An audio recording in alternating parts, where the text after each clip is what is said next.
Bonjour et bienvenue dans le 7-8 Week-end sur TV78, de l'actualité, des idées de sortie pour bien terminer la semaine dans les Yvelines. Voici le programme de ce 5 novembre. Stellantis va déployer son campus vert dédié à l'automobile à Poissy, dernière annonce en date qui vient s'ajouter à d'autres grands projets de recherche et développement en la matière dans le département. Le véhicule de demain se pense et se prépare dans les Yvelines, tour d'horizon. Le début dimanche de la 15e Transat Jacques Vabre depuis Le Havre, Louis Burton sera une nouvelle fois sur la ligne de départ avec Davy Baudard sur Bureau-Vallée. Après sa 3e place au dernier Vendée Globe, l'Yvelinois aura à cœur de briller sur la route du café qui prend la direction cette année de la Martinique. Il est notre invité. Et puis comme à chaque fois, on vous donne l'idée de sortir dans le département, notre sélection pour le week-end dans la deuxième partie de cette émission. Avec bien sûr le retour de Bichente Myriam Santisteban. Ça va Bichente ? Très bien, je suis plus en tenue de citrouille cette fois, mais ça va bien. Mais tout de même un menu à nous proposer pour sortir dans le département. Exactement, après Halloween la semaine dernière, on se dirige lentement et sûrement vers Noël. Et pour ceci, donc patinoire et course de chiens de traîneau au rendez-vous. Restez avec nous, c'est tout à l'heure dans le 7-8 Week-end. L'actualité d'abord avec, je vous le disais dans les titres, un campus vert recherche et développement dans le milieu automobile qui va se développer à Poissy. C'est le groupe Stellantis qui l'a annoncé le 27 octobre dernier. Bonjour Mélanie Poquet. Bonjour. De la rédaction de TV78 et c'est un nouveau site qui renforce l'implantation du monde automobile dans les Yvelines. Et oui, 60 000 mètres carrés réunissant la recherche et le développement mais aussi les activités tertiaires. Ce campus entièrement végétalisé, situé donc à Poissy, rassemblera en 2024 une partie des équipes R&D pour le moment basées à Vélizy et l'ensemble des salariés regroupés à Poissy et à Trappes. Ce site ne sera pas le seul de Stellantis dans les Yvelines, mais il en sera le plus important avec plus de 11 000 personnes attendues. Le groupe Stellantis est né de la fusion du groupe PSA et de Fiat Chrysler Automobile. Et ce n'est pas le seul groupe à développer et à installer des sites R&D dans le département. Renault vise l'économie circulaire sur son site de Flins-sur-Seine. Et oui, à l'horizon 2024, il n'y aura plus de production de voitures pour le site de Renault Flins qui fabrique actuellement la Zoé, la voiture électrique. En mars 2021, le groupe présentait le programme Station Flins, le centre d'innovation de l'économie régénératrice de la refactory. Alors son objectif, le reconditionnement des véhicules d'occasion, la valorisation des pièces usagées, de nouvelles activités liées au recyclage et la transition bas carbone de la mobilité. Renault vise un bilan carbone négatif d'ici 2030. Avec un lien décidément aussi dans les Yvelines, puisque le groupe est historiquement implanté dans le département. Et oui, depuis 1998, Renault a son technocentre à Guyancourt. C'est le premier centre de recherche et de développement automobile en Europe. Sur 150 hectares de terrain, les équipes pensent les programmes des gammes Renault, bien sûr, mais aussi Dacia et Renault Samsung. Ce sont plus de 10 000 salariés qui sont présents sur le centre. Merci Mélanie pour toutes ces précisions. Et on aura l'occasion de donner la parole aux acteurs indirectement de ce nouveau dossier qui a été annoncé, ce campus vert recherche et développement qui va voir le jour sur le site de Poissy. Nous mettons le cap à présent au Havre où la 15e Transat Jacques Vabre s'apprête à démarrer. La course en duo sans escale ni assistance au travers de l'Atlantique s'élancera dimanche, direction Fort-de-France en Martinique. Et parmi les 160 skippers sur la ligne de départ, un Yvelinois, Louis Burton, qui est avec nous par visioconférence. Bonjour Louis. Bonjour à tous. Merci d'être avec nous. Vous êtes à bord de votre bateau justement à moins de 48 heures de ce départ et vous êtes engagé pour votre 6e route du café en catégorie IMOCA. Vous ferez équipe une nouvelle fois avec Davy Baudard sur un nouveau bateau dont on aura l'occasion de parler dans un instant. Comment vous sentez-vous à J-2 de ce grand départ ? Là, l'effervescence est à son maximum. Les partenaires, les sponsors du projet, la famille, tout le monde est arrivé. Donc on essaye de partager le maximum de temps avec eux et puis on se prépare à se dire au revoir demain. Le bateau est prêt, toute l'équipe a fait un super boulot là dans les 8 jours, donc on a hâte de partir. On va partir dans des conditions plutôt clémentes avec juste ce qu'il faut comme vent pour avancer. Donc voilà, très très content et bien sûr hâte de partir. D'ailleurs, les dernières heures d'un skipper avant de prendre de la mer, vous le disiez, ça ressemble à ça. C'est passer du temps avec sa famille. Il y a des dernières choses peut-être à régler avant le départ ? Ouais, des choses toutes bêtes. On doit passer à un supermarché tout à l'heure pour faire le complément pour nos courses. Demain, un peu au dernier moment, on va acheter du frais, des tomates, des oranges, des choses comme ça. Voilà, donc là, on n'est vraiment plus que sur les petits détails, mais qui ont leur importance parce qu'il faut pouvoir s'alimenter correctement. Et ce sera votre 6e participation depuis 2011, une deuxième fois d'affilée avec votre ami Davy Baudard, avec qui vous avez obtenu c'était une 10e place sur l'édition 2019. Pourquoi repartir avec lui ? Finalement, qu'est-ce qui fait votre complémentarité ? Alors Davy, c'est un très très bon technicien. Il a une vingtaine d'années d'expérience dans la préparation de bateaux de course. Donc voilà, il a un bagage techno supérieur au mien et donc il a pris en charge toute cette partie-là avec l'équipe. Et puis moi, j'ai plus de temps du coup pour me concentrer sur la stratégie, passer du temps avec les partenaires et on est donc très complémentaires sur la préparation. Puis ensuite, c'est quelqu'un qui a fait beaucoup de courses aussi, qui a gagné beaucoup d'épreuves dans une autre classe qui s'appelle la classe mini. Donc on est deux solitaires qui partons sur ce nouveau bateau Bureau Vallée. Et donc quand il y en a un qui est sur le pont, l'autre se repose et se repose sereinement parce qu'il sait que celui qui est dehors est au taquet et sait faire marcher un bateau tout seul. Donc voilà, c'est complémentarité et par des différences de profil et aussi par une approche assez commune de ce qu'est la course au large.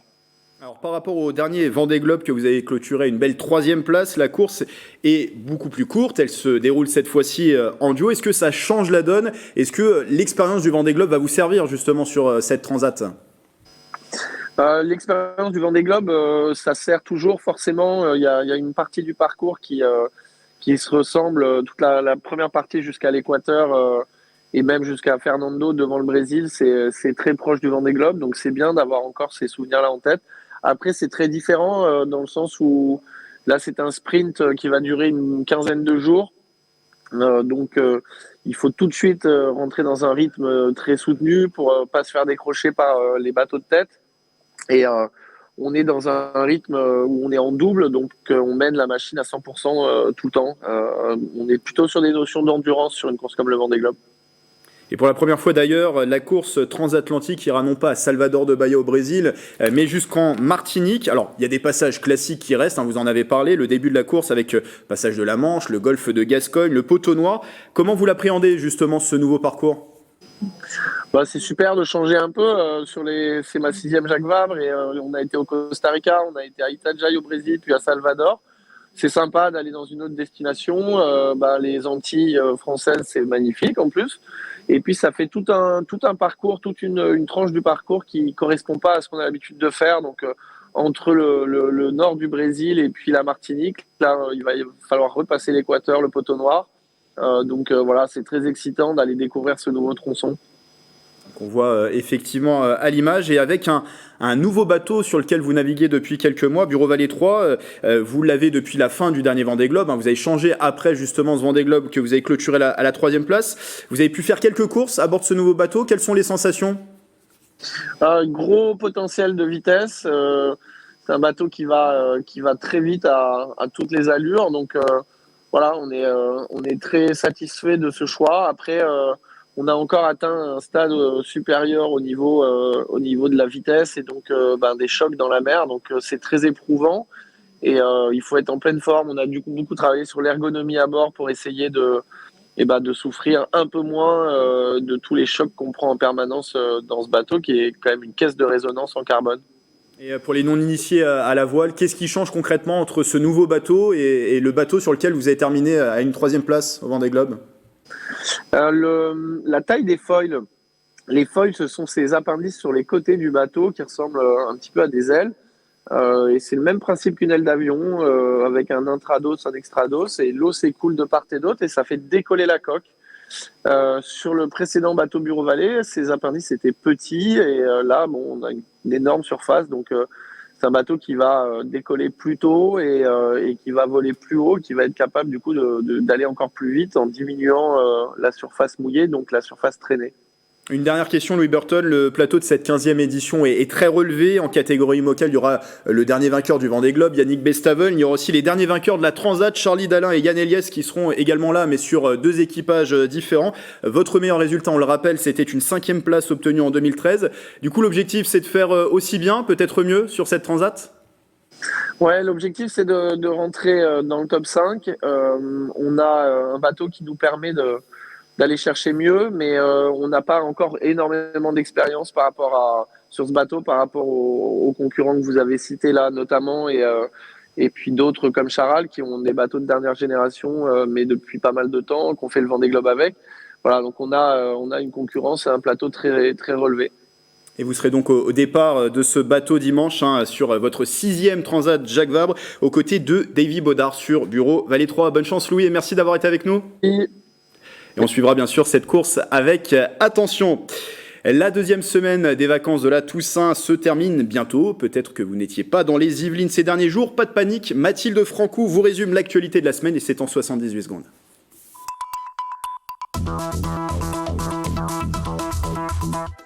La ministre de la Transition écologique, Barbara Pompili, s'est rendue à Trappes dans l'un des entrepôts de l'entreprise Métro. Le site est équipé de panneaux photovoltaïques depuis 2019.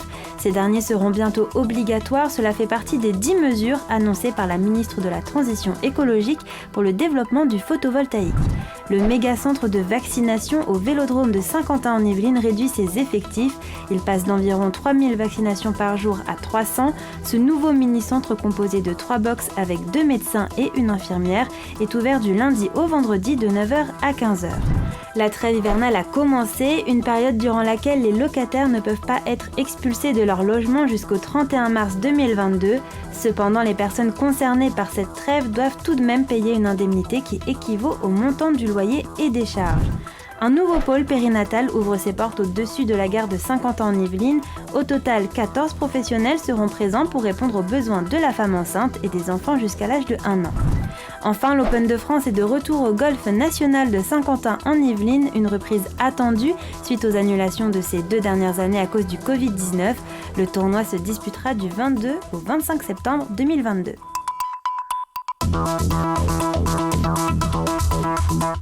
Et puis votre rubrique Legal Checking pour vérifier ce que disent les acteurs de l'actualité. Vincent Couronne du collectif des surligneurs décrypte aujourd'hui une proposition de la candidate socialiste à la présidentielle Anne Hidalgo, celle de déployer un service public de la petite enfance.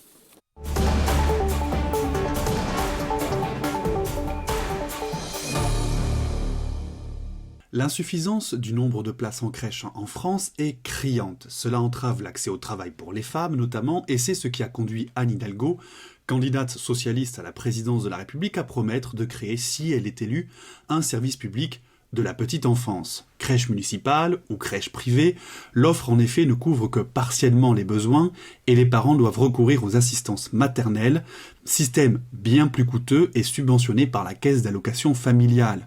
Face à cette offre très bigarrée, la réponse consistant à créer un service public de la petite enfance n'est pas en soi critiquable juridiquement, reste que, dit comme cela, c'est insuffisant et cela ne renseigne pas sur les implications juridique.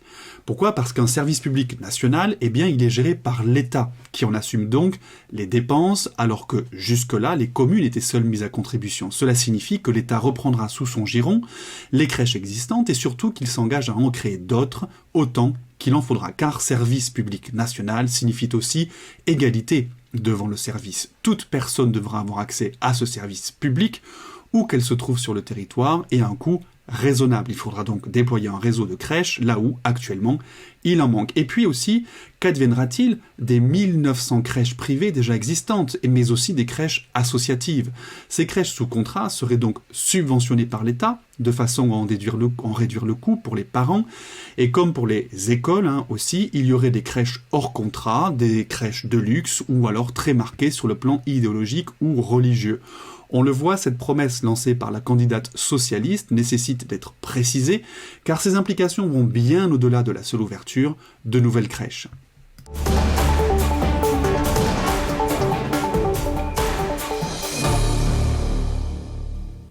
Allez, c'est l'heure d'enfiler son manteau pour sortir ce week-end dans les Yvelines.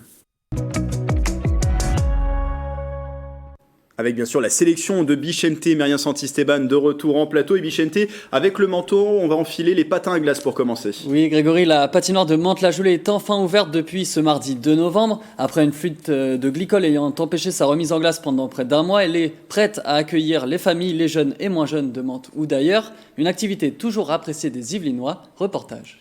Pour venir ici, c'est moins loin. Et nous, on habite à une demi-heure, c'est moins qu'une heure. De toute façon, c'est la seule des Yvelines, donc pour nous, on est contents.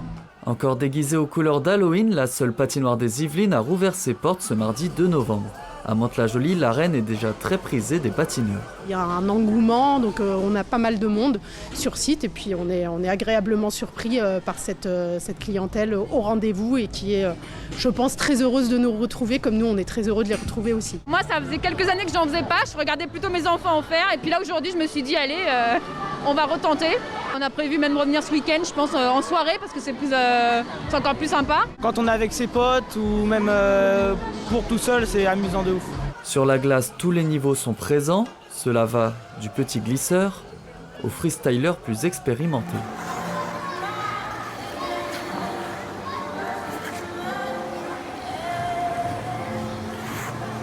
Les staffis s'entraînent ici depuis plus de 10 ans. C'est un atout pour nous, les jeunes qui sont issus de la ville, parce que déjà ça nous fait déjà une structure en plus, parce qu'on n'en a pas beaucoup de choses, on va dire la vérité dans cette ville-là. On n'a pas beaucoup de structure pour pouvoir s'évader, sortir un peu du quartier. Donc ça nous a permis aussi à moi, jeune issu de banlieue, aussi de sortir de ce cadre-là, de pouvoir m'extérioriser grâce à la patinoire. Et c'est devenu une passion, un plaisir. Une escapade pour laquelle de nombreux Yvelinois se sont laissés tenter. On a des publics qui n'ont pas la possibilité d'aller faire du ski. Donc c'est une activité qui permet de s'éclater sur la glace. Donc des moments de glisse pour tout le monde. Après les vacances scolaires, la patinoire sera ouverte les mardis et vendredis midi, les mercredis et samedis après-midi et en nocturne le vendredi. Vous avez enfilé vos patins aussi, vous avez testé cette patinoire? J'ai essayé, j'allais pas aussi vite que même les enfants de 6 ans, j'allais même moins vite qu'eux. Bon, j'espère que vous avez été prudent. C'est l'heure de votre invité dans la partie loisirs Bichente. C'est une activité dont on avait commencé à parler déjà la semaine dernière. En effet, Grégory, on avait parlé de cette activité insolite. Ce week-end en forêt de Sainte-Apolline à Plaisir, de nombreuses courses de chiens de traîneau sont organisées. On a avec nous Michel Boutin, ancien président du club de Poulka et de traîneau à chiens d'Île-de-France et commissaire de piste pour ce week-end. Bonjour. Bonjour monsieur. Pour rentrer dans le sujet, Grégory, vous vous êtes renseigné, vous, sur ce qu'était une course de chien de traîneau? Bien sûr. Alors tout d'abord, le meneur de chien, on l'appelle le musher. Ensuite, c'est une compétition où le chien tire un attelage et ces attelages peuvent être variés. On pense souvent au traîneau sur neige, Bichente, mais dans le cas des courses de ce week-end, les chiens tracteront des vélos, des trottinettes ou encore des karts. Comme toutes les courses, l'équipe qui finit le plus vite l'emporte. Et effectivement, et monsieur Boutin, du coup, comment ça va se dérouler sur Plaisir? Combien de courses sont prévues? Alors, c'est 2 manches, c'est-à-dire samedi et dimanche. Samedi, les départs seront à 12h30 et dimanche à 12h. Il y a 2 parcours. Justement, pour les tracés des courses, il y a 2 parcours, comme vous disiez. Comment ont-ils été décidés? Ça traverse toute la forêt? Oui, ça traverse la forêt. C'est une très belle forêt, d'ailleurs. Et nous allons des descentes et des montées. Dans tout le parcours, il y aura 8 km à peu près. Et pour les seniors et pour les enfants, il y aura 2 km.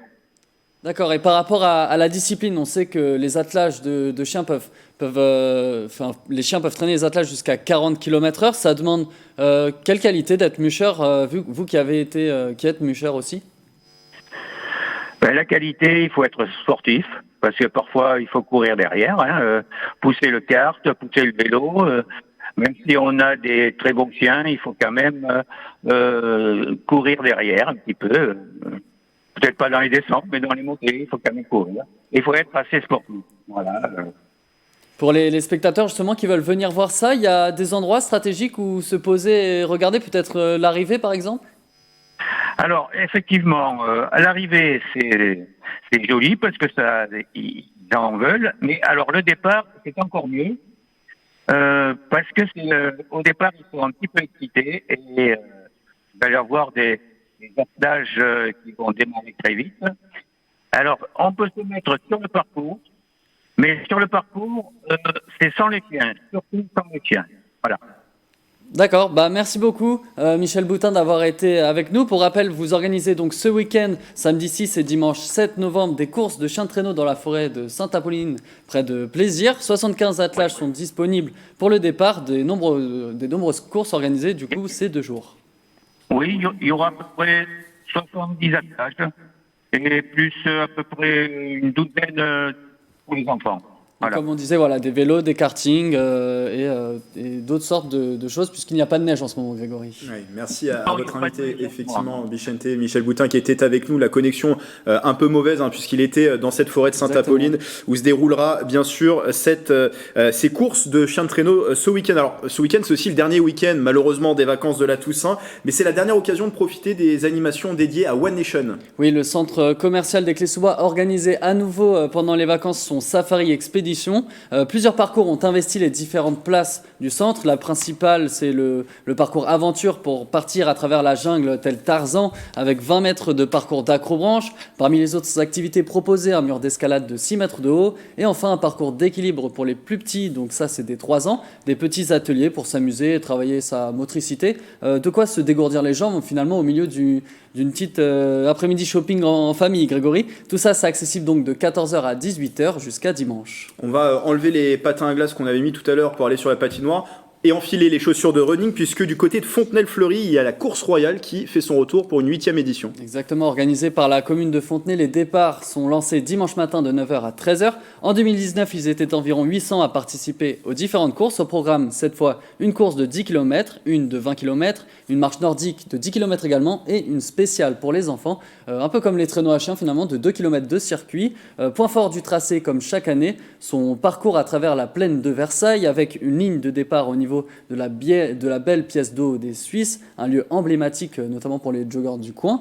Et ils passeront ensuite au niveau de la statue de Louis XIV, de l'allée de Villepreux ou encore le parc du Château. Un beau parcours en perspective, direction Buc à présent, Bichente pour une première qui méritait d'être mise en lumière. Exactement, au programme forum, sensibilisation, échange, c'était la première édition d'Andy Buc. La première édition d'Andy Buc est programmée à partir de ce mardi 9 novembre. Donc c'est sur la thématique des rencontres, sur la thématique du handicap. C'est notre interview express.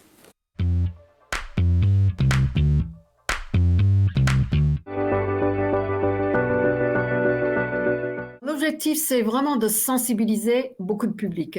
C'est de sensibiliser les élus, les personnes qui travaillent à la mairie, le public buccois, les enfants, les personnes qui ne sont peut-être pas au courant, et puis aussi les personnes qui vivent cette situation de handicap, soit puisqu'elles sont elles-mêmes en situation de handicap, ou soit puisqu'elles sont aidants. Et il y en a vraiment beaucoup.